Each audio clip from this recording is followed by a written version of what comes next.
Esses estranhos e assustadores mistérios da internet intrigam detetives online desde sua descoberta. Alguns levam a labirintos sem explicação, enquanto outros só faltam uma peça do quebra-cabeça que explicaria tudo. No dia 10 de dezembro de 1998, Vaticano.org apareceu quando usuários da internet procuraram pelo site do Vaticano. Acima dele estava o Vaticano Vá, o site oficial do Vaticano. Quando os usuários compararam os dois sites, viram que eram idênticos. Assim, muitos acharam que não importava qual usar e a maioria escolheu o mais novo.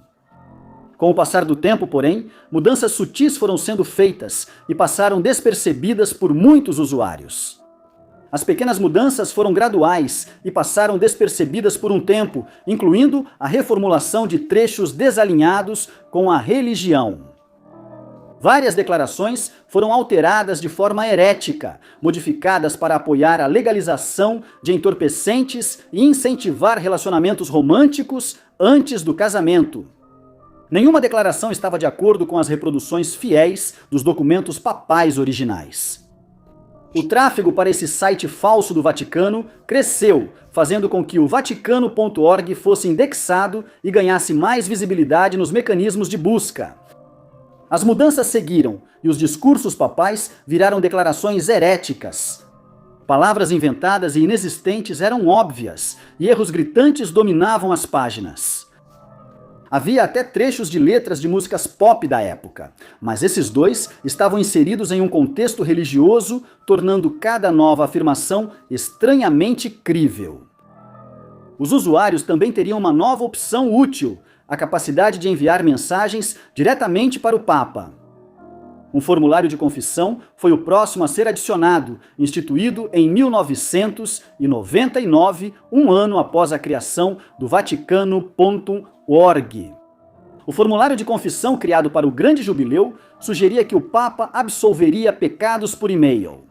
O site declarou o seguinte, dizendo, abre aspas, é o Jubileu do Espírito Livre. Com um simples clique, sua alma será purificada. E foi exatamente isso que os usuários fizeram, com simples cliques. Em 1999, não muito antes do jubileu, centenas de peregrinos seriam, sem suspeitar, redirecionados para cantos remotos da península. Foi então que o Vaticano percebeu que um site clone estava causando o desvio, e eles não tiveram escolha a não ser agir. Funcionários do Vaticano publicaram um aviso na página inicial do site oficial, enfatizando que aquela era a página verdadeira. Eventualmente, o registro anual expiraria e o provedor de domínio bloquearia a renovação, colocando um fim à desinformação espalhada por esse site qualquer e enganoso. Em 1999, o Vaticano.org já tinha mais de 4 milhões de acessos e 200 mil visitantes e acabaria entrando para a história da internet quando a verdade por trás de sua criação fosse revelada. O Vaticano.org foi rastreado até um pseudônimo que era apenas um monte de uns e zeros, o qual também aparecia em outro site. E esse site nos forneceu os nomes Ava e Franco Max, que estavam por trás desse estranho mistério do Vaticano. Ava e Franco são uma dupla de artistas baseada na cidade de Nova York, cujos projetos artísticos começaram com a compra do domínio Vaticano.org, uma decisão que marcou o primeiro passo em seu plano para minar a Igreja Católica. Eles começaram a clonar, copiar, remixar e reprogramar sistemas de crenças. Agora, o site deles lista toda a situação do Vaticano de 1998, dizendo, abre aspas, compramos o nome de domínio e construímos uma réplica do site oficial da Santa Sé. Parecia idêntico ao original, mas escondemos mudanças sutis, porém significativas, dentro dos textos sagrados. O site explica como a farsa foi descoberta, desencadeando uma tempestade na mídia. Muitos já lidaram com e-mails de spam na internet, mas poucos passaram por algo tão estranho quanto receber mensagens de uma mulher chamada Toots Honeychurch. O que esses e-mails significam e por que estão sendo enviados é um mistério. Em 2014, um usuário de fórum de fantasy futebol compartilhou um e-mail estranho que recebeu. Ele chamou de um dos e-mails de spam mais incríveis que já recebeu. Tinha como assunto sequestrada há 8 anos, Honeychurch Rosa, e veio de uma certa Toots Honeychurch Rosa. O e-mail estava em letras maiúsculas e falava da família dela, mas não fazia muito sentido. Às vezes, havia menções a um sequestro, parecendo que ela queria destacar isso. Ela disse que quase terminou de divulgar para todos os professores universitários de Oklahoma, o que pode ser uma tentativa de chamar atenção para o sequestro ou algo diferente. Os demais usuários do fórum não sabiam do que se tratava o e-mail. Alguns sugeriram que poderia ser um código e que as iniciais de cada linha poderiam revelar uma mensagem secreta. Mas esse não parecia ser o caso. Outro usuário achou o mesmo texto em um grupo do Google em 2010, mostrando que essa campanha já ocorria há algum tempo. A misteriosa Toots Honeychurch caiu no esquecimento novamente até 2019. Alguém postou o nome no subreddit de nomes falsos e depois explicou que tinha recebido um e-mail de alguém usando esse nome e achou que não poderia ser real. Inicialmente, a postagem teve pouca atenção, mas logo vários usuários compartilharam experiências com Honeychurch. Dezenas de pessoas receberam e-mails de spam de alguém usando esse nome. Essas não eram mais mensagens estranhas de sequestro, mas sim uma newsletter bizarra com teorias da conspiração e notícias do Havaí. Honeychurch também parecia ter um interesse estranho em um caso criminal arrepiante, o mistério de Bear Brook. Esse caso envolvia alguém tirando a vida de uma mulher chamada Marlise Honeychurch, além de 3 crianças. Não se sabe se Toots Honeychurch realmente tem alguma relação com esse caso, ou se ela simplesmente achou interessante. Outros usuários relataram ter recebido currículos de Toots Honeychurch. Em vez de serem sobre uma candidatura de emprego, eram anotações sobre um serial killer. A maioria dos e-mails não fazia sentido, e muitos usuários suspeitavam que a mulher tivesse problemas de saúde mental. Mas o que torna esse caso tão estranho é a quantidade de e-mails que estão sendo enviados. No final de algumas das mensagens, Honeychurch incluía listas de endereços de e-mail que ela provavelmente estava contatando, e alguns desses pertenciam a autoridades governamentais ou outros funcionários públicos. Outros eram apenas pessoas comuns com quem ela de alguma forma havia conseguido entrar em contato. Investigações sobre Toots Honeychurch revelaram registros de 2016 das eleições dos Estados Unidos, onde ela concorreu como candidata ao Senado. Ela recebeu apenas 1% dos votos, mas em um site de sua candidatura, ela forneceu alguma explicação para os e-mails. Ela disse que passava as noites enviando e-mails para departamentos universitários inteiros para se apresentar e se gabava da quantidade de universidades contatadas. Honeychurch ainda não explicou como conseguiu os endereços de e-mail de pessoas comuns. E, mais importante, ainda é um mistério porque ela começou a fazer isso. Listada nas profundezas de um iceberg definitivo de jogos de videogame sombrios, assustadores, perturbadores e inquietantes, estava um nome irreconhecível: Homenzino. O título se traduz como substantivo masculino que significa homenzinho, mas simplesmente pesquisar o nome do jogo no Google resultava em apenas alguns sites. Isso incluía um aparente site de mídia perdida chamado forum.lostmediawiki.com. De acordo com a lista sobre Homenzino, o jogo de terror foi lançado em 1995 e teve origem na Venezuela. Alegava-se que foi criado por um grupo conservador de direita da Venezuela chamado 3411. Supostamente, o objetivo do videogame era espalhar propaganda contra o ex-presidente socialista, Carlos André Pérez. Neste site de mídias perdidas, só um colaborador comenta sobre o jogo e parece ter capturas de tela, mas não apresenta fontes para essas informações. Além disso, Homenzino não é citado em nenhum outro lugar, exceto neste wiki de mídias perdidas. Todas as outras menções ao jogo se referem a este site. O usuário do Reddit Rototoms e Beer ficou curioso com o nome estranho e foi ao subreddit Internet Mysteries em busca de respostas. E o reditor divulgou todas essas informações e começou a apontar inconsistências na existência de Homenzino, perguntando: é real ou uma farsa? Desde o início, há muitos sinais de alerta que aparecem só na descrição do jogo. Não só o arquivo era o único site a mencionar isso, como o suposto grupo conservador chamado 3411 nem sequer existe. Também foi observado que, de acordo com o único colaborador, o jogo está em português, mesmo o espanhol sendo o idioma mais falado na Venezuela. As coisas ficam ainda mais estranhas quando os dois vídeos de gameplay enviados pelo colaborador de Homenzino vêm do mesmo canal do YouTube chamado Hank Meller Gaming. O mesmo nome usado no fórum.lostmediawiki.com, onde Hank Meller é o único falando sobre o jogo. Nos vídeos, o público comenta que o português do videogame nem parece uma língua real, só um monte de palavras sem sentido. Segundo usuários do Reddit e detetives amadores online, não há nenhuma história por trás desse jogo e, na verdade, ele nem existe. Todo o conceito é uma farsa criada por um único indivíduo que assumiu o pseudônimo de Hank Meller. Não há jogo chamado Homenzino, usado para propaganda contra Carlos André Pérez.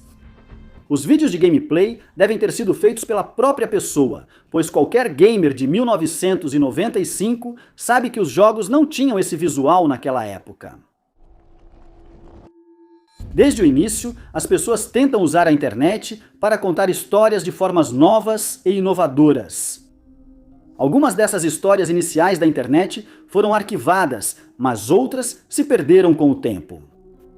Um desses primeiros projetos criativos da internet se tornou o foco de uma busca por mídia perdida que revelou uma história estranha e assustadora. CR6 significa Clickable Reality 6. Foi anunciada como a primeira novela da internet e foi lançada em 1997. De acordo com o criador, recebeu bastante atenção da mídia quando foi lançada, e ele afirmou que seria um sucesso por muitos anos. A premissa da novela era simples, as histórias eram narradas por textos e fotos. Nenhum vídeo era usado no início do projeto. Usuários acessavam o site do CR6 e clicavam em imagens para conhecer as histórias dos 6 personagens principais. As histórias eram atualizadas toda semana e episódios passados estavam no arquivo. O criador, Chris McKinstry, afirmou que haveria episódios em vídeo no futuro e até falou sobre um episódio especial ao vivo que aconteceria durante o Halloween. Infelizmente, o CR6 não chegou ao seu 10º episódio e muito pouco sobre o projeto foi preservado até hoje.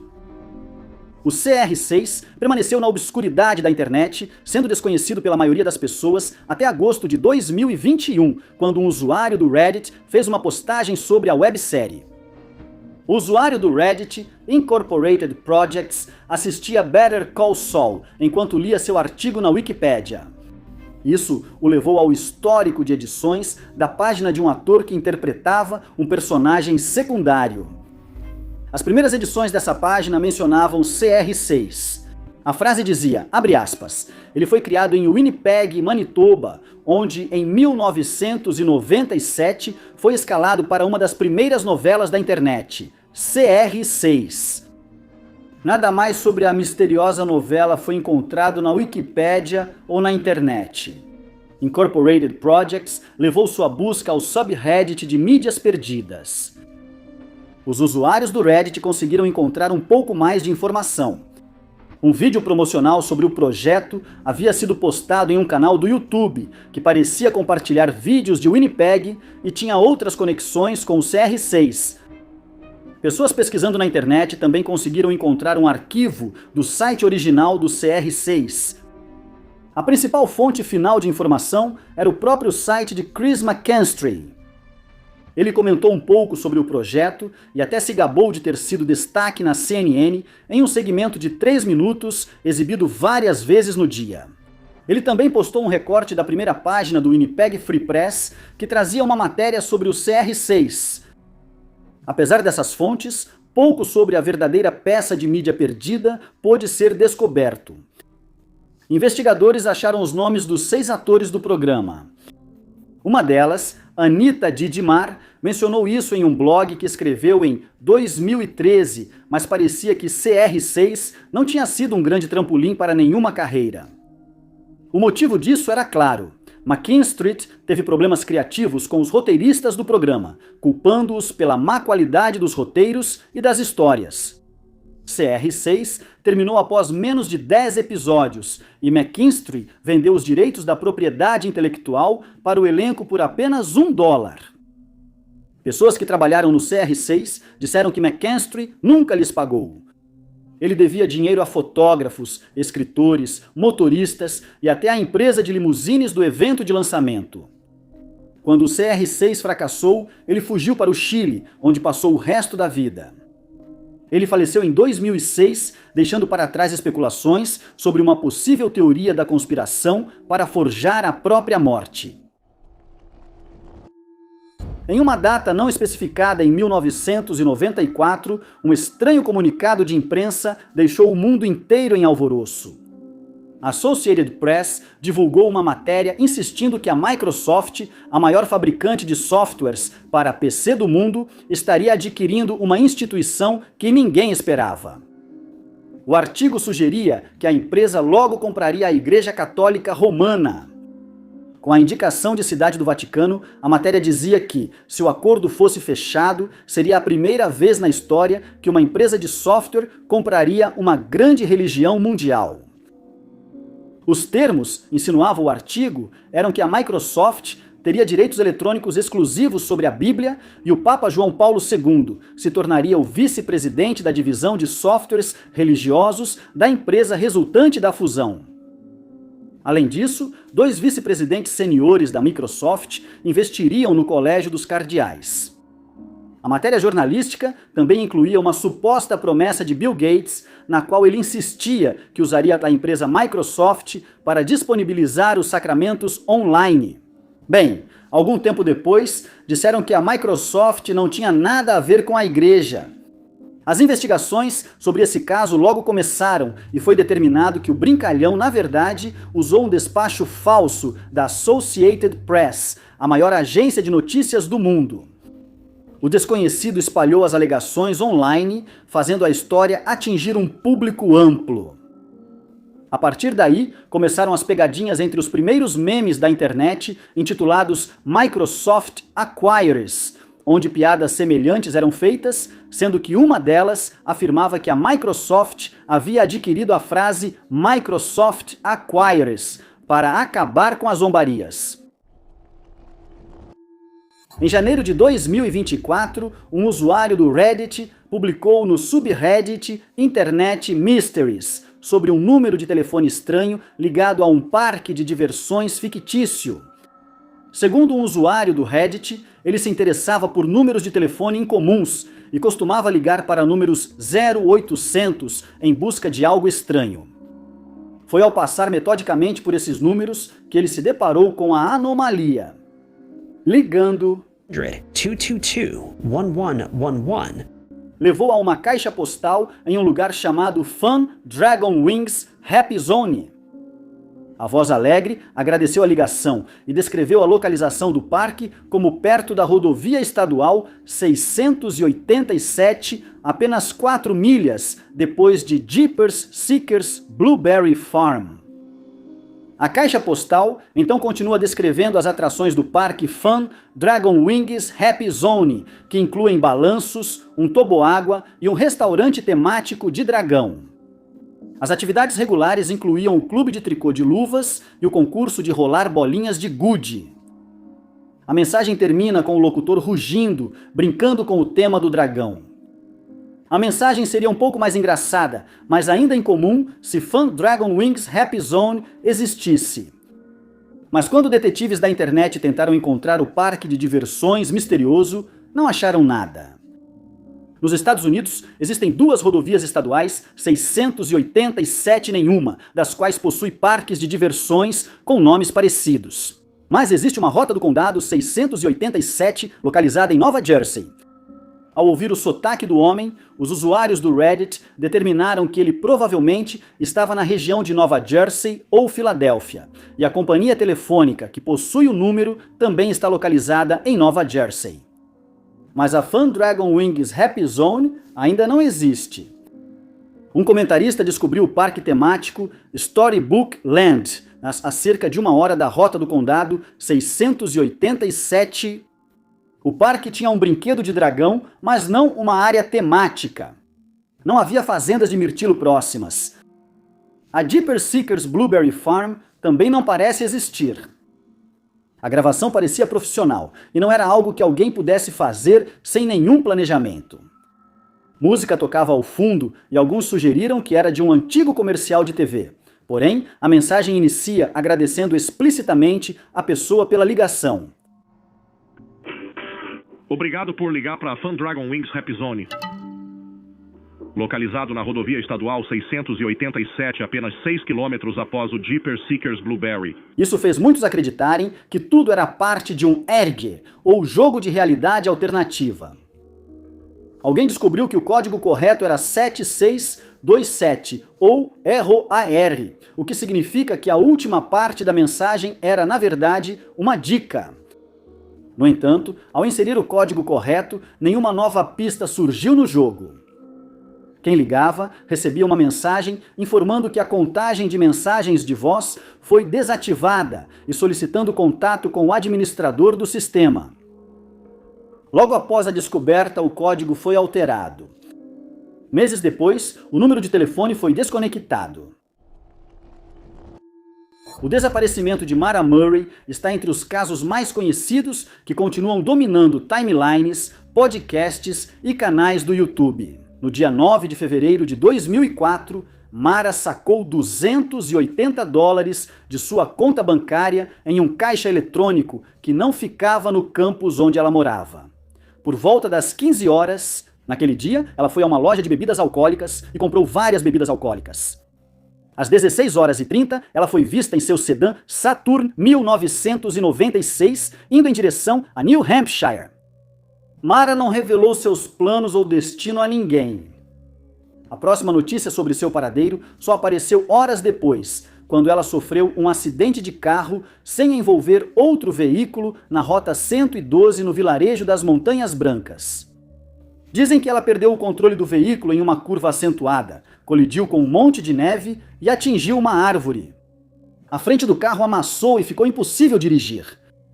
10 minutos depois, a polícia chegou ao local, mas, nesse momento, Mara já havia desaparecido, deixando seu carro para trás e sem nenhuma indicação de para onde ela poderia ter ido ou o que poderia ter acontecido com ela. A história foi manchete por pelo menos 1 ano antes de sumir das notícias. Ela ficou restrita a livros, blogs e filmes até 2012, quando um novo interesse pelo caso surgiu após um enigma misterioso na internet. No dia 9 de fevereiro de 2012, um vídeo assustador foi postado em um canal do YouTube chamado 112 Dirtbag. Ele foi chamado de Feliz Aniversário e publicado no 8º aniversário do desaparecimento de Mara. O vídeo revela o rosto completo de um homem usando óculos. Ele olha para a câmera e começa a dar uma risada perturbadora que dura tempo demais. A risada evolui para uma crise de riso insano, até que o homem, de repente, se cala. Ele pisca e a cena desaparece, revelando uma escrita rosa que diz Feliz Aniversário. Nada foi dito, mas detetives da internet suspeitaram que, pelo momento do envio, o homem poderia ter ligação com Mara e seu desaparecimento. Para alguns, o vídeo parecia ser só mais um lunático brincando com o smartphone. Mas então foi apontado que o próprio nome do canal era uma referência direta ao caso estranho. O 112, presente no título, se referia à Rota 112, onde Mara foi vista pela última vez, e a parte Dirtbag era uma referência a uma entrevista em que o pai de Mara afirmou que sua filha foi sequestrada por canalhas. O vídeo chamou tanta atenção na internet que dissecar cada aspecto dele foi suficiente para envolver a polícia. As autoridades começaram a investigar o 112 Dirtbag e eventualmente o localizaram, o que não foi exatamente difícil, já que o rosto dele estava bem ali na tela. Seu nome era Alden Olson, descoberto pelos investigadores que o consideraram pessoa de interesse e depois principal suspeito. Olson foi encontrado, amplamente interrogado e investigado. Na investigação, descobriram que o canal tinha outras postagens sobre Mara, incluindo uma chamada apenas Mara Murray. O vídeo exibe só um ingresso para o Bretton Woods Mountain Resort, datado 2 dias após o sumiço da mulher. Nada significativo foi divulgado sobre esse aspecto. Após ser examinado minuciosamente, Olson seria liberado posteriormente. A polícia concluiu que ele só provocava na internet e talvez fosse instável. Eles descobriram que ele postava vídeos assustadores de propósito para provocar a família de Mara e era só uma persona online, não envolvido no crime. Desde 2002, as pessoas podem compartilhar seus pensamentos e experiências sobre locais no Google Maps diretamente através das avaliações do Google. Essas avaliações ajudam as pessoas a saber o que esperar ao visitar novos restaurantes ou pontos turísticos. Como as avaliações são ligadas a um usuário, qualquer um pode ver outros locais que ele visitou, ajudando a avaliar a confiabilidade das opiniões. Em 2024, um usuário do Reddit notou uma conta de avaliações do Google que parecia muito perturbadora. Rick Calderon é um guia local nível 6, com inúmeras avaliações de locais em todos os Estados Unidos. A maioria das avaliações dele é de locais na Flórida, com concentrações em Chicago e em outras partes do país. Todas as avaliações de Rick são de 4 ou 5 estrelas, e a maioria não traz mais detalhes. Algumas fornecem um pouco de informação sobre a qualidade da comida, do serviço e do estacionamento, mas Rick raramente faz um relato personalizado sobre a própria experiência em qualquer local. A princípio, isso não pareceria tão estranho, mas ao acessar a aba de fotos do perfil de Rick, algo extremamente incomum é revelado. A conta reúne centenas de fotos junto às avaliações. Quase todas elas mostram as avaliações dos locais ao fundo, com a metade superior do rosto de uma mulher em primeiro plano. A grande maioria dessas fotos vem sem nenhum contexto. Algumas poucas avaliações de Rick descrevem uma anfitriã ou funcionária que o atendeu, mas a grande maioria não tem nada de pessoal, e não há explicação de quem seriam as mulheres nas fotos. É claro que as mulheres na página de avaliações de Rick não estão nos lugares das fotos. Algumas mulheres foram recortadas de outras imagens, outras parecem geradas por computador e algumas são personagens de videogames. Nenhuma edição é bem feita, e é improvável que quem as criou achasse que alguém acreditaria que as imagens são autênticas. Por que essas imagens estão aqui é um mistério. Alguns sugerem que pode ser um robô de IA treinado para criar imagens para avaliações.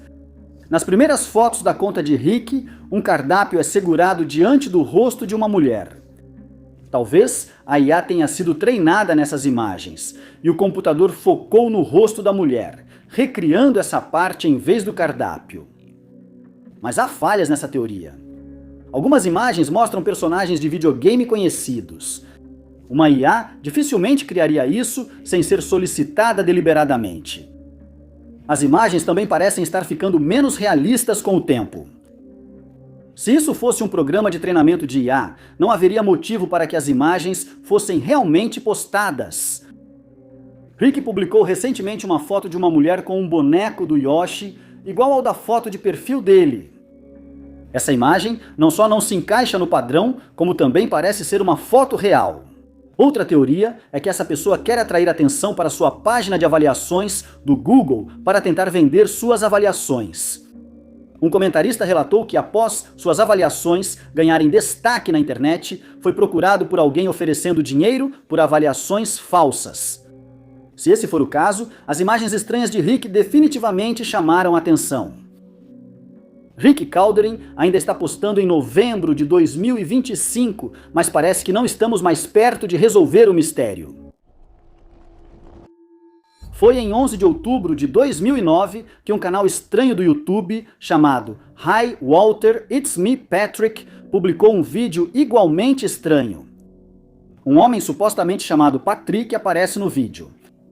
Ele pode ser visto usando óculos e tem cabelo de comprimento médio caindo sobre a testa. Ele está olhando diretamente para a câmera e falando com um amigo chamado Walter. Patrick está contando uma história sobre algo que aconteceu com ele recentemente. Foi assim que ele conheceu sua nova namorada. Com um entusiasmo intenso e avassalador, Patrick começa sua história. Oi, Walter, eu estava no shopping hoje. E adivinha o que aconteceu? O homem levanta o punho animado e diz que conheceu a garota mais maravilhosa. Ele afirma que eles foram fazer compras na JCPenney e que a garota, cujo nome não foi mencionado, experimentou várias peças de roupa. A garota supostamente comprou várias coisas, e Patrick conta que ambos foram à joalheria, onde ela também escolheu peças. O vídeo em si é extremamente desagradável e não melhora a partir daí. Eu sei que ela odeia câmeras, ele começa, mas vou mostrar ela para vocês mesmo assim. Patrick pega seu aparelho de filmagem e começa a andar até sua namorada. Alguém poderia esperar encontrá-la sentada no sofá, assistindo TV ou deitada no chão lendo uma revista. Mas, em vez disso, Patrick vai até uma porta trancada, destranca-a e revela um interior escuro. No chão, percebe-se uma figura quase invisível. Ela começa a gritar incoerentemente, fazendo com que o youtuber entre no quarto e bata a porta. Outros gritos são ouvidos antes do vídeo terminar abruptamente. O vídeo indicava que algo sinistro ocorria ali. As imagens fizeram alguns especularem sobre um sequestro, levando a uma conexão ainda mais perturbadora. Apenas 2 meses antes, uma jovem residente de Wisconsin, Kayla Berg, havia desaparecido. Ela estava de carro com o namorado quando pararam na casa dele. Kevin, o namorado, disse que as luzes se apagaram e Kayla sumiu durante a queda de energia, nunca mais sendo vista. Quando desapareceu, ela vestia blusa vermelha de alças finas, moletom azul escuro com capuz, jeans, sandálias marrons de salto baixo e colar com pingente de prata. Em um vídeo postado por Patrick, a garota no chão parece estar usando uma camisa semelhante, embora pareça mais rosa. O vídeo gerou grande preocupação e se tornou viral nas redes sociais. Ele circulou por vários fóruns antes de acabar nas mãos de um policial vários anos depois. O que começou como um vídeo introdutório se transformou em um grande mistério que levantou a seguinte questão. A garota no chão atrás da porta trancada é Kayla Berg? O departamento de polícia local parecia suspeitar exatamente disso, e uma investigação sobre o canal começou em 2016, quase 8 anos depois que o vídeo assustador foi postado. Descobriu-se rapidamente que Patrick não era uma ameaça à sociedade, nem estava envolvido no desaparecimento de Kayla. Na verdade, ele era um ator de um canal de comédia do YouTube chamado 2150 Studios, que realizou uma encenação maliciosa que impactou severamente a comunidade e os pais da garota desaparecida. A cantora folk britânica Emily Portman trabalhava em seu álbum mais recente quando recebeu uma mensagem estranha de um fã. A mensagem era positiva, dizendo que o fã gostou do trabalho recente dela e que a música folk britânica estava bem representada por ela. O problema era que ela ainda não tinha lançado nada. Era impossível para o fã conseguir o último álbum de Portman. Eles enviaram um link do que ouviram e Portman logo entendeu o ocorrido. Na página dela no Spotify havia um álbum recém-lançado com capa e títulos de músicas que pareciam algo que ela mesma criaria. O álbum se chamava Orca e trazia músicas como Black is the Color. Ao ouvir as faixas, a artista soava como Portman, mas havia algo estranho. Portman afirmou que nunca cantaria tão bem quanto a musicista nas faixas. Ficou imediatamente claro que não era uma pessoa de verdade a imitando. Esse era o trabalho de uma IA aparentemente treinada usando o trabalho dela. O álbum criado por IA estava no Spotify, YouTube e outros sites de streaming. As faixas tinham cerca de 100 visualizações, mas já atraíam atenção suficiente para os algoritmos começarem a recomendá-las a possíveis fãs de Portman. Portman não é o único artista imitado dessa forma. Alguns artistas com álbuns de IA lançados em seu nome já faleceram. O Spotify disse inicialmente que a música era de outra Emily Portman, que a publicou na plataforma e só foi colocada no perfil da artista errada. Portman afirmou que não era esse o caso, pois a música de IA claramente tentava copiá-la, desde os instrumentais até letras e títulos.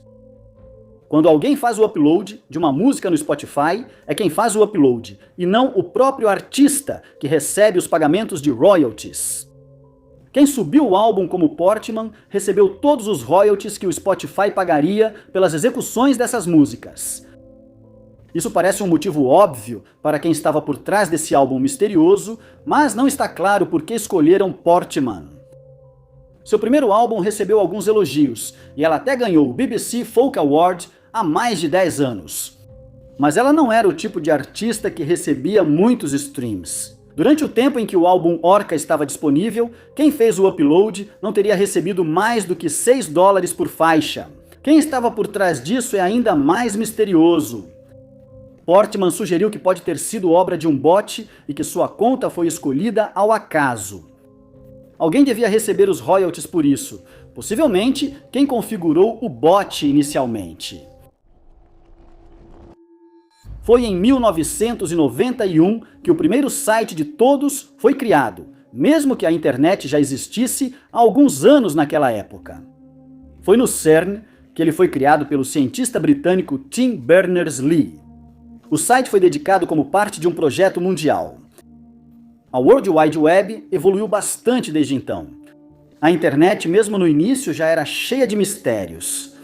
Um mistério em particular surgiu apenas 6 anos depois, em 1997.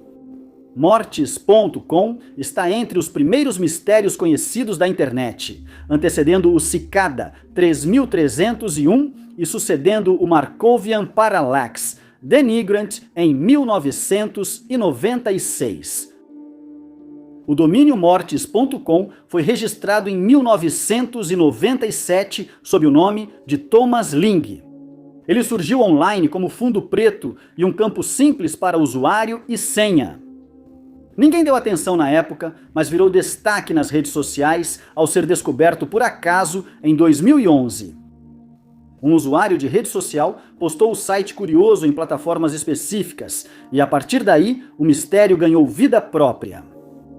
Pesquisadores e detetives online começaram a investigar o site estranho em 2011, uma investigação que continuaria até 2013. Foi durante esses 3 anos que Mortis.com se tornou incrivelmente estranho e misterioso. Parecia que esse domínio hospedava terabytes de dados e arquivos com nomes aleatórios. Quase imediatamente, teorias começaram a surgir desenfreadamente. Material ilícito, alguns insistiam. Segredo do governo, outros afirmavam. Antes que alguém descobrisse qual opção era verdadeira, o site sumiu. Não só o próprio domínio havia sumido completamente, mas também as cópias em cache, referências e até mesmo o wiki da comunidade dedicado ao caso haviam desaparecido da face da web. Também foi descoberto que alguém havia realmente solicitado a remoção das cópias arquivadas listadas na Wayback Machine. As teorias voltaram. Operações secretas do FBI eram a nova teoria e projetos de arte desativados eram o próximo melhor palpite. Nenhuma dessas narrativas pôde ser comprovada, pois o site sumiu. Alguns mais tarde afirmariam que, antes do domínio ser desativado, conseguiram burlar o login.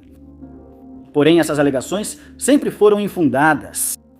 Pelos anos seguintes, Mortis.com apareceria nas listas de mistérios da internet, até agora, quando foi inesperadamente listado na seção de mistérios resolvidos do iceberg. O mistério da internet, que intrigou hackers e pesquisadores, finalmente foi resolvido. Um investigador conseguiu localizar um espelho do site original na Dark Web, e o que ele descobriu era o mais mundano possível. O site espelho, ao que parece, pertence à Unnamed Society.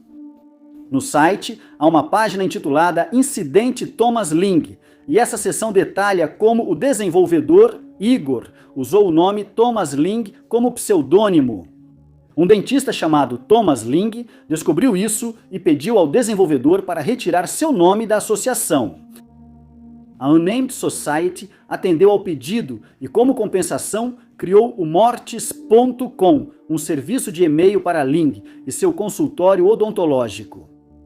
Por anos, usuários de redes sociais temeram as informações perturbadoras do Mortis, mas descobriram que era só um serviço de e-mail para odontologia. Uma das coisas mais estranhas e assustadoras que surgiram do 4chan não veio do seu infame seção random, nem mesmo da seção paranormal. Veio do seção de esportes do site, onde as pessoas debatiam sobre esportes, e para um usuário era um local para perseguir vítimas. O 4chan é mais conhecido por seu anonimato. Usuários podem optar por nome de usuário ou tripcode, o que dá mais autoridade às postagens, pois permite rastrear mensagens entre tópicos. A maioria prefere ficar anônima, ocultando totalmente a identidade, exceto para os usuários mais dedicados. O TV era um usuário com tripcode que postava frequentemente nos quadros de esportes e técnicos de futebol. Apesar de ter um nome de usuário, muito pouco se sabe sobre a vida offline de UTV. Acredita-se que ele seja britânico, pois postava sobre a Premier League e torcia para o Aston Villa. Ele era uma figura polêmica na comunidade esportiva, frequentemente discutindo com outros sobre suas opiniões. Em 2013, o TV teve uma série de interações estranhas com um usuário anônimo. E o TV parecia ter adquirido um perseguidor ou alguém que comentava muito em suas postagens. A natureza dessas postagens tornava fácil perceber que eram da mesma pessoa. O TV foi hostil, mas apesar dessas interações estranhas, ninguém no fórum de esportes poderia prever o que viria a seguir. No dia 6 de outubro, o perseguidor anônimo voltou com o que afirmava ser sua mensagem final. De acordo com ele, ele esteve com o TV por 255 tópicos, mas seus pais descobriram sua obsessão por esse usuário aleatório do 4chan. Seus pais o obrigavam a parar, então ele postava tudo o que coletava para o TV.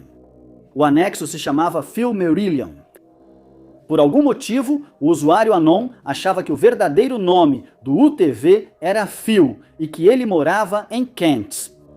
O Phil Merillion era um documento de 96 páginas que arquivava todas as postagens que o UTV havia feito. Opiniões do Anon ou do arquivista sobre as postagens e ideias do arquivista para o relacionamento deles. O arquivista havia criado paródias de músicas dedicadas ao UTV, assim como roteiros de programas de TV que ele imaginava estrelar junto com o usuário do 4chan. Ele fez testes de manchas de tinta com postagens do UTV e chegou a criar uma nota de resgate fictícia para enviar aos pais do UTV caso o sequestrasse. O Phil Merillion trazia um diário em que o arquivista relatava suas interações e sentimentos pelo UTV. Ele afirmava que não queria um relacionamento romântico com o UTV, mas algumas partes do diário realmente parecem coisa de um amante ciumento. Após a publicação, o TV respondeu com um simples ponto de interrogação e então desapareceu do site junto com o arquivista. Foi nos primeiros meses de 2005 que um mistério realmente perturbador veio à tona e se espalhou pelas timelines de amantes de animais e ativistas, causando um verdadeiro pânico nas redes sociais. O site SaveToby.com apresentava uma proposta surpreendente. O dono do site resgatou um coelho ferido e cuidava dele para sua recuperação. Chamaram o bichinho ferido de Toby. A princípio, parecia uma página onde quem o resgatou pedia ajuda para doações em prol do Toby. Mas o dono do site fez uma exigência que mudou essa narrativa. Se eles não recebessem $50 mil em doações pelo PayPal para o cuidado do Toby até o dia 30 de julho, eles iriam cozinhar e comer o coelho. Ao lerem a exigência, houve suspiros inaudíveis. O dinheiro teria chegado em grande volume enquanto usuários das redes sociais tentavam salvar o animal do perigo. Supostamente, as imagens do coelhinho fofo e uma ameaça sem fundamento foram suficientes para fazer muitos usuários abrirem suas carteiras. Foram arrecadados, segundo relatos, $16.380 e 18 centavos para a saga Save Toby, um valor que parece realmente incrível. Em um mundo onde coelhos são vistos como sem valor e abrigos de animais lutam por recursos para continuar funcionando. O valor se destacava no rodapé da página, aparentemente indicando o quão séria era a ameaça. O número mudava periodicamente, sugerindo que bons samaritanos ajudavam a impedir o cozimento e consumo de Toby. No entanto, isso não estava acontecendo. O Snopes, verificadores de fatos da internet, entrou em cena para salvar a situação e o coelho. O site recebeu e-mails de leitores sobre uma ameaça a um animal e resolveu investigar se um homem realmente comeria um coelho caso não alcançasse sua meta financeira. Não demorou muito para o site concluir que o Save Toby era de fato uma farsa. Na verdade, a premissa já entregou tudo. Envie dinheiro ou o coelho morre. Se isso não bastasse, outro visitante acharia uma declaração discreta na página que resolveria todo o mistério. Dizia no final: atenção, isso é uma piada. Por favor, só doe para comprar equipamentos ou para ajudar a manter o savetoby.com. A explicação era clara: Toby nunca esteve em perigo de verdade. O México é perigoso para jornalistas, especialmente em estados como Tamaulipas, onde organizações criminosas têm controle significativo. Para combater a falta de informações públicas precisas, os cidadãos recorreram às redes sociais, arriscando suas vidas para relatar atividades criminosas e situações de risco. Em 2012, um cidadão anônimo lançou Velor por Tamaulipas, uma página no Facebook dedicada a já compartilhar informações atualizadas sobre a violência, especialmente a guerra entre o Cartel do Golfo e Los Zetas. A página rapidamente ganhou atenção por fornecer alertas que salvavam vidas. As críticas do administrador às gangues levaram a ameaças. E apenas 6 meses após o lançamento, o Cartel do Golfo criou uma página rival no Facebook. Em fevereiro de 2013, cartazes ofereciam uma recompensa de 60 mil pesos por informações sobre o administrador ou sua família. O administrador recusou-se a ser silenciado, afirmando: nem todos vamos nos submeter a eles, e garantiu que sua esposa e filhos estavam seguros nos Estados Unidos. Apesar das ameaças e ataques a outros cidadãos, o administrador continuou com a página por quase 3 anos, mantendo sua identidade em segredo. Em novembro de 2014, ele se aposentou, passando a administração para um amigo. E hoje, grupos em Tamaulipas e em outros estados continuam o trabalho dele para manter suas comunidades seguras. Escondido nas entranhas do túnel interminável que é a internet, encontramos um lugar que é melhor não ser explorado. A Dark Web é um local onde sites não são indexados por buscadores e podem, em teoria, ser acessados anonimamente. Como o nome indica, dizem que coisas sombrias e perturbadoras rondam por ali. A Dark Web facilitou a venda de informações roubadas. Cartões de crédito, números de seguro social e senhas de e-mail são rotineiramente comprados, frequentemente em grandes quantidades. Exemplos disso incluem o incidente de 2012 envolvendo um hacker russo que roubou 117 milhões de senhas de endereços de e-mail do LinkedIn e depois ofereceu essas informações à venda na Dark Web. Em 2016, cerca de 200 milhões de senhas foram roubadas do Yahoo e publicadas na Dark Web. Mas há uma escuridão muito mais perturbadora pairando no fundo da Dark Web, um termo que desperta não apenas medo, mas também fascínio. As salas vermelhas. Dizem que as salas vermelhas são as partes ilegais e secretas da Dark Web, onde sites oferecem imagens nunca antes vistas dos tormentos mais perturbadores. Usuários que acessam esses locais pagam taxa, normalmente de milhares em criptomoedas. Pagamentos bem-sucedidos lhes mostram o horror, com crimes ao vivo como agressão, tortura e homicídio. Usuários às vezes votam no destino da vítima. As sessões das salas vermelhas são transmitidas na Dark Web, ocultando a identidade do espectador das autoridades e até dos responsáveis pelos vídeos. A breve descrição do que são as salas vermelhas da Dark Web parece saída de um filme de terror moderno, e essa é justamente a intenção. A origem da narrativa das salas vermelhas pode ser rastreada até as creepypastas, vídeos de conspiração no YouTube, filmes de terror e desafios da Deep Web. Mas por que os humanos são tão atraídos por elas? Por que há esse impulso de explorar o lado mais sombrio da internet apenas para ver a tortura de um desconhecido e o homicídio de outro?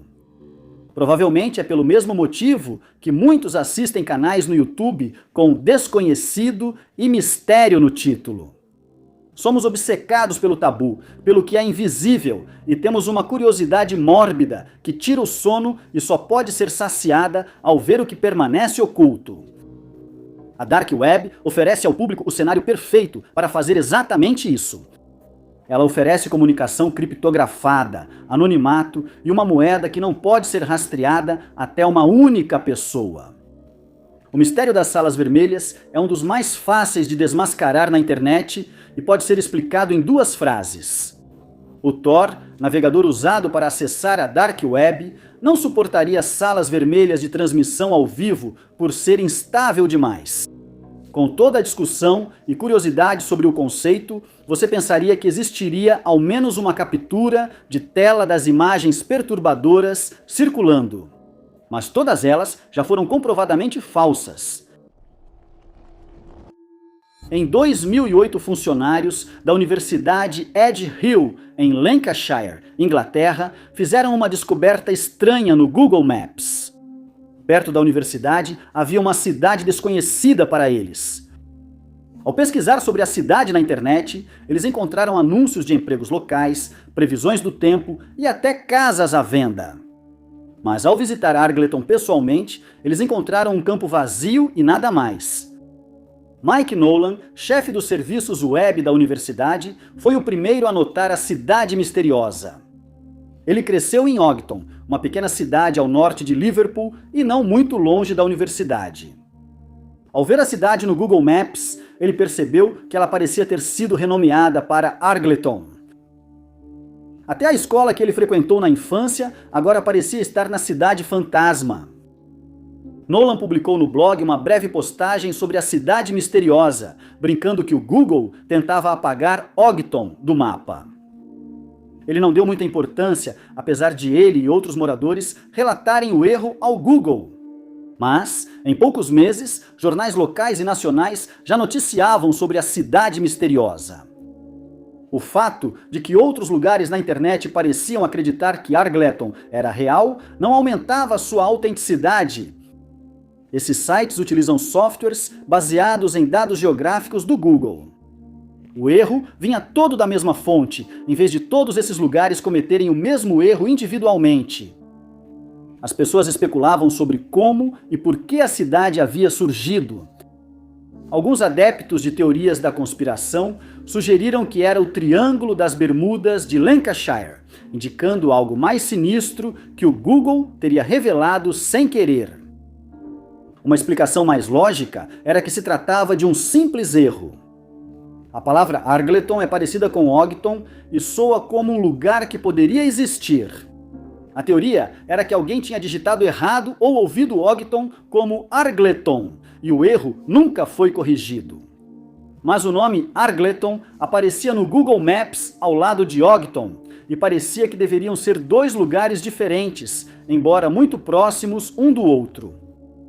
Outra teoria era que Argleton foi colocado no mapa de propósito. Às vezes, os cartógrafos inserem locais fictícios como uma forma de marcar o trabalho como sendo deles, e assim fica fácil identificar mapas que violaram seus direitos autorais ou copiaram seu material sem permissão. Alguém poderia verificar se seu trabalho foi roubado apenas buscando a cidade fictícia como prova, além de notarem que Argleton é um anagrama de G Not Real. Quando os jornais nacionais divulgaram a história, o Google afirmou que a maioria das informações estava correta, embora erros pudessem ocorrer. Na época, o Google obtinha seus dados da empresa holandesa Tel Atlas. Em comunicado, a Tel Atlas afirmou não saber como as anomalias entraram em seu banco de dados.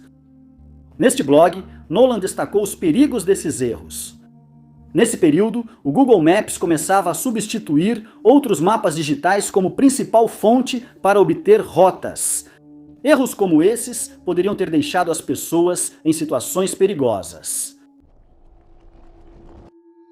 O conceito de homúnculo, um termo que significa pequeno humano, foi registrado pela primeira vez no século XVI. Ele se originou no campo da alquimia e se referia especificamente à criação de pequenas criaturas humanoides que apareciam totalmente formadas. Há representações artísticas do alquimista fazendo esse experimento, injetando fluidos no ovo de galinha. Algum tempo depois, surge um humano em miniatura. A ideia logo se perdeu com o tempo, mas nunca desapareceu de verdade. Com a internet, alguns viram nela uma forma fácil de espalhar conceitos bizarros e narrativas irreais pelo mundo. Courtney Alive estaria entre os que exploram a internet para esse fim. O YouTube foi uma das primeiras redes sociais a permitir amplo compartilhamento de conteúdos frequentemente não regulamentados.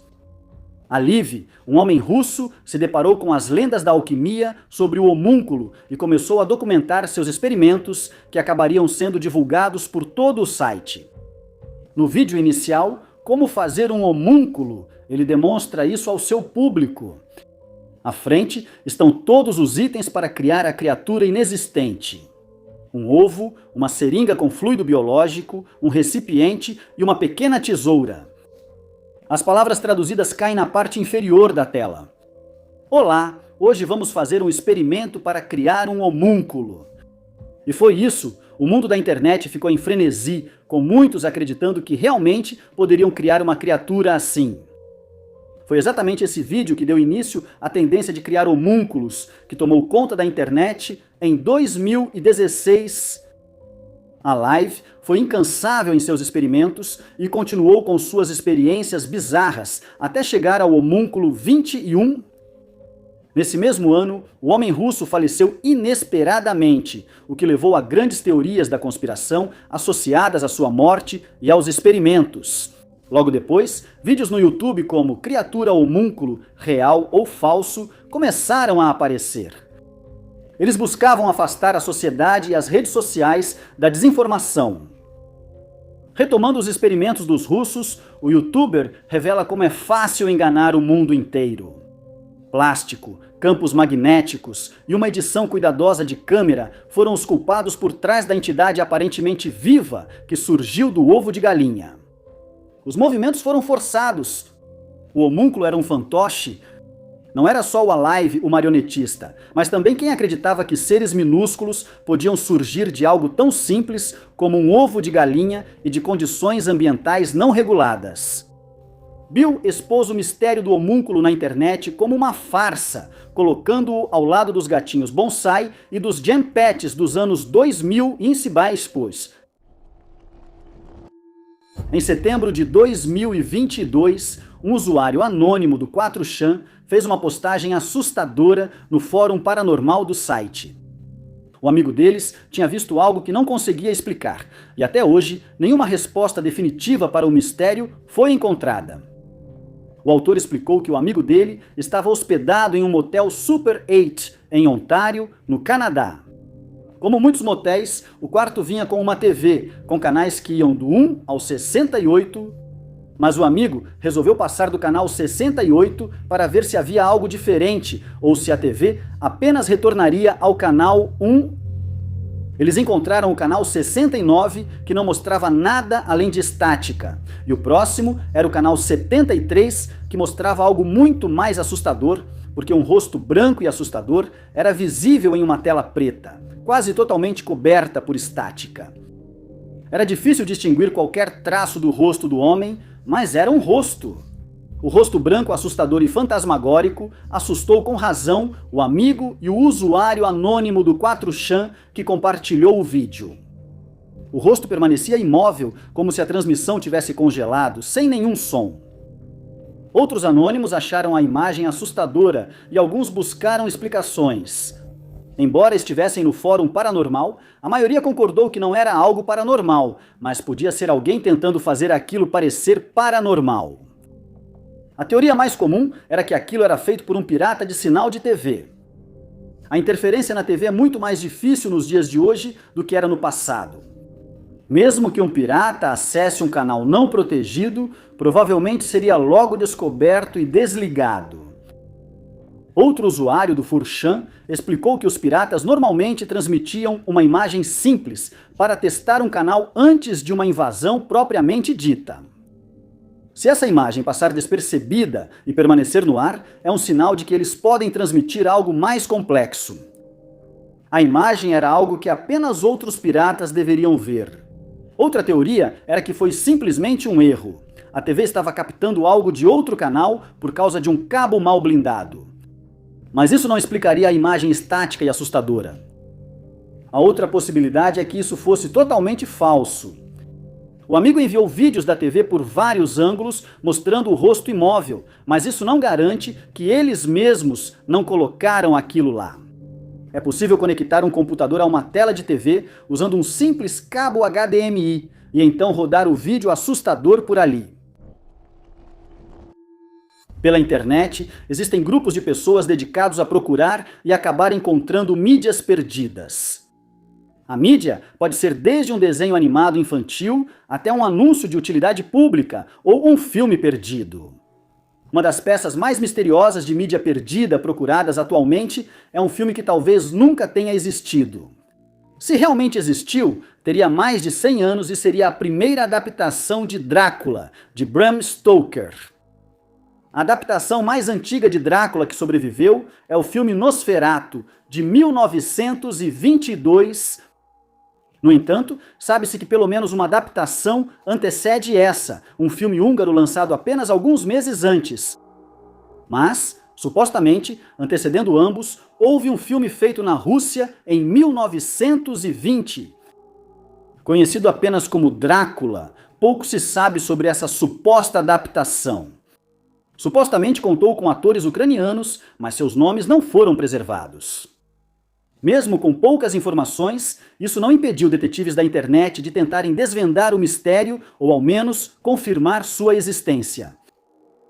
A busca por Drácula 1920 começou com o livro de 1994, O Livro dos Vampiros, uma enciclopédia dos mortos-vivos. Aqui o filme foi mencionado pela primeira vez. Escrita por J. Gordon Melton, a enciclopédia tem pouco a dizer sobre a adaptação de 1920, além de que foi criada na Rússia e nenhuma cópia sobreviveu. Em comentários na Lost Media Wiki, um dos investigadores mencionou que entrou em contato com Melton sobre essa adaptação. Melton afirmou que havia encontrado uma referência ao filme no livro de 1975, O Livro de Drácula, de Donald F. Glutz. Nesse livro, Glutz escreve: outras versões cinematográficas de Drácula teriam sido feitas por volta dessa época, uma delas sendo russa, mas não há comprovação que sustente essas afirmações. Outro comentarista menciona que uma referência ao filme russo pode ser encontrada na edição de junho de 1963 da revista Famous Monsters in Filmland. Em uma sessão sobre várias adaptações de Drácula, o autor afirma que um homem descrito como um especialista em monstros de palco lhe disse que havia existido uma versão russa de Drácula, mas nenhuma data foi mencionada. Nesse ponto, parecia que o filme Drácula de 1920 não passava de um boato. Mas em 2014, um site de notícias russo afirmou que uma cópia do filme havia sido redescoberta na Sérvia. De acordo com o artigo, a crítica de cinema e restauradora Clara Stanek havia descoberto o filme. Drácula foi exibido em um evento junto com outro filme russo, mudo antigo, ambos descritos como exemplos da tendência decadente na arte russa. Uma foto do evento aparece no artigo, mas nenhuma imagem do misterioso filme é apresentada. Nenhuma outra informação sobre a adaptação de Drácula jamais foi divulgada, levando muitos a acreditar que esse artigo não passava de uma farsa. 1920 foi durante a Guerra Civil Russa. Apesar de serem produzidos filmes na Rússia nesse período, eram majoritariamente documentários ou para propaganda. Isso não quer dizer que Drácula não fosse um desses filmes. Nada se sabe sobre o enredo da suposta adaptação. O filme húngaro, feito 2 anos depois, não segue fielmente o enredo do romance de Bram Stoker, e é possível que o russo também não tenha seguido. A ideia de um monstro aristocrático se alimentando da classe trabalhadora e honesta pode ter sido vista como uma maneira fácil de adaptá-lo para um filme de propaganda. O livro de Bram Stoker era popular na Rússia e conhecido por muitos. Então, usá-lo para espalhar ideias ideológicas não é impossível. O atleta olímpico de snowboard e esportes radicais, Trevor Daniel Jacob, ganhou notoriedade em dezembro de 2021 após postar um vídeo no YouTube em que ele salta de seu avião leve em pleno voo. Ele disse que o motor falhou, mas as imagens mostram ele saltando de paraquedas quando a porta do piloto se abriu.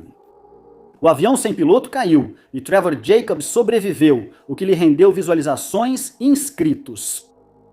O ceticismo online cresceu rapidamente sobre o acidente ser encenado, principalmente após o sumiço dos destroços e o motor do avião voltar a funcionar por um instante. A Administração Federal de Aviação investigou e em 2021 revogou a licença de piloto de Trevor Jacob, concluindo que ele havia intencionalmente derrubado o avião para fins de gravação. No início de 2023, Trevor Jacob admitiu obstrução da justiça e ter causado intencionalmente o acidente em busca de curtidas, seguidores, lucro e notoriedade, cumprindo 6 meses de prisão. O vídeo alcançou pouco mais de 2,9 milhões de visualizações. Muito obrigado por assistirem. Se você gostou deste vídeo, não se esqueça de clicar no botão de curtir.